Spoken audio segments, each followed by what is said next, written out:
Bonsoir à tous, bonsoir à toutes, je suis ravi de vous retrouver pour une vidéo qui sera relativement courte je pense et qui traitera de la puérilité du vide intérieur. Alors j'ai déjà traité ce sujet mais depuis j'ai obtenu d'autres informations, j'ai été finalement spectateur et auditeur, si bien que j'ai quelques éléments nouveaux à apporter, du moins des exemples nouveaux, hein, puisque les éléments nouveaux, je n'en ai pas réellement. Ce que j'ai vu et entendu ne fait que confirmer ce que je savais déjà. La puérilité du manipulateur, c'est peut-être imprécis ce que je vous raconte là. En effet, je dirais que c'est une puérilité centrée sur la mère, la figure maternelle. Alors, j'ai deux cas en tête. L'un, je ne vais pas le développer, peut-être pas trop, pour qu'on ne devine pas de qui je parle, à qui je fais allusion. On ne sait jamais, une personne pourrait tomber sur cette vidéo et comprendre à qui je fais allusion, même si je nomme personne, hein, mais je n'ai pas envie de créer des problèmes inutiles. Alors, dans un premier temps, j'ai entendu un vide intérieur s'adresser à une dame, jolie d'ailleurs, hein, on va dire relativement mûre, dans ses âges, et il annonçait à cette dame qu'il s'était rasé pour lui faire plaisir. Voilà, comme c'est gentil. C'est vrai, c'est gentil. Hein. Moi, j'aurais entendu ça, je me serais dit, qu'est-ce qu'il est gentil, ce garçon. Hein. Mais avec le recul que je peux avoir, j'ai envie de dire que c'est une gentillesse de séduction, et de séduction à la mère en quelque sorte. Cette figure de jolie femme est maternelle. Il y a quelque chose de maternel en elle, bien que le vide intérieur qui s'adressait à elle est à peu près dans le même âge qu'elle, je suppose, enfin à quelques années près. Voilà. Et il parlait en fait comme un petit garçon. Je dirais, est-ce qu'un petit garçon de 7 ans parle comme ça? J'en suis même pas sûr. Allez, va dire 5-6 ans, qui veut faire plaisir à une dame, à l'ami de sa mère, à sa mère. Et il y a ce côté-là hein, que j'ai remarqué chez d'autres vides intérieurs d'ailleurs. Hein. Bon, après, il va peut-être la maltraiter, sa mère, je n'en sais rien. Mais là, j'ai juste eu la phase positive. Après, il s'est adressé à une jeune femme, jolie elle aussi d'ailleurs, hein, dans un genre différent, et il l'a littéralement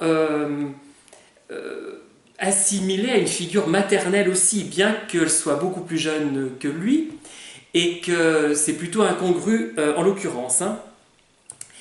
Et là encore, bon, je n'ai pas entendu la situation, elle m'a été rapportée simplement, et la façon dont elle m'a été rapportée me laisse entendre que c'était quelque chose de prononcé de façon très gentille, un peu enfantine, conventionnelle, et c'est pour moi, enfin avec le recul, j'ai analysé la situation après, je me suis dit mais ça ressemble à un petit garçon qui veut faire plaisir à sa maman.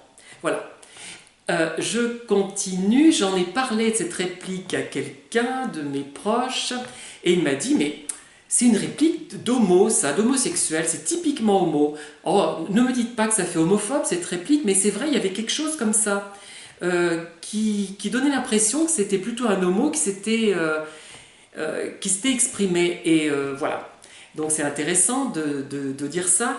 Et ça explique en partie aussi pourquoi nous ne parvenons pas forcément facilement à détester notre vide intérieur, le vide intérieur, donc l'EPN, le manipulateur, c'est qu'en fait on ne peut pas détester un petit enfant, une petite fille ou un petit garçon qui a l'air tout gentil comme ça, qui a 6 ans, 5 ans, voire moins, et qui essaie de faire plaisir aux gens, et qui a utilisé des méthodes comparables avec moi, enfin pas tout à fait puisque je ne suis pas une figure maternelle, encore que avec ma douce voix, une figure paternelle peut-être, je ne sais pas, mais il y a ce côté-là, il y a ce côté séduction vis-à-vis d'une figure maternelle, qu'elle soit beaucoup plus jeune que lui, du même âge, voire plus âgée, peu importe, ce n'est pas ça qui compte, c'est cette référence à la mère qui est certainement à creuser. Je n'ai pas envie de me lancer dans un discours psychanalytique parce que ça ne me convient pas, et je pense qu'il y a peut-être d'autres d'autres approches qui peuvent rendre compte de ce phénomène, mais voilà, moi ça me semble assez patent. Et au départ, j'avais pris ces répliques comme de la, comment dire, pas de la cuistrerie, de la flagornerie, voilà, chercher le terme, surtout dans le deuxième cas, mais en fait ce n'est même pas ça, je crois. C'est une tentative de séduction différente de celle qu'il utilise pour séduire d'autres victimes, mais qui renvoie quand même à de la séduction et à la séduction à la mère. Et oui, encore la mère. Et dire que je m'étais presque mis en colère parce que j'avais vendu un livre plus que les autres parce qu'il s'appelait Lettre à ma mère. Cette figure maternelle, même et peut-être surtout les vides intérieurs, les pervers narcissiques l'ont en tête finalement et ont cette fascination peut-être un peu morbide d'ailleurs, hein, puisque eux ils vont la séduire cette mère, mais ensuite ils vont la brimer, j'imagine, hein. Enfin cette mère de substitution. Voilà, donc nous allons parler bientôt des pervers infantiles, si ça continue, mais ils le sont, il y a quelque chose d'infantile, et ce n'est pas sans doute le syndrome de Stockholm dont on nous rebat les oreilles, qui explique qu'on est attaché finalement à ces gens au-delà de la normale, mais peut-être, hein, je dis bien peut-être, je suis très prudent, le côté enfantin qu'ils peuvent avoir et qui peuvent nous séduire, sachant que moi, par exemple, je suis attiré par les hommes âgés, mais un peu enfantins. Voilà, ça m'attire tout de suite. Je ne peux pas expliquer pourquoi, ou je pourrais, mais ça n'aurait aucun intérêt dans le cadre de ces vidéos. Voilà.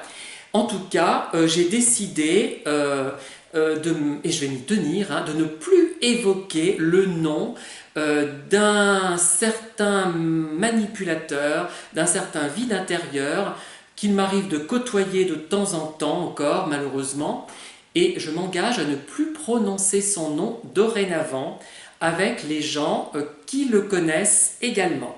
Je vous remercie de m'avoir écouté et je vous dis à très bientôt pour une nouvelle et je l'espère passionnante vidéo.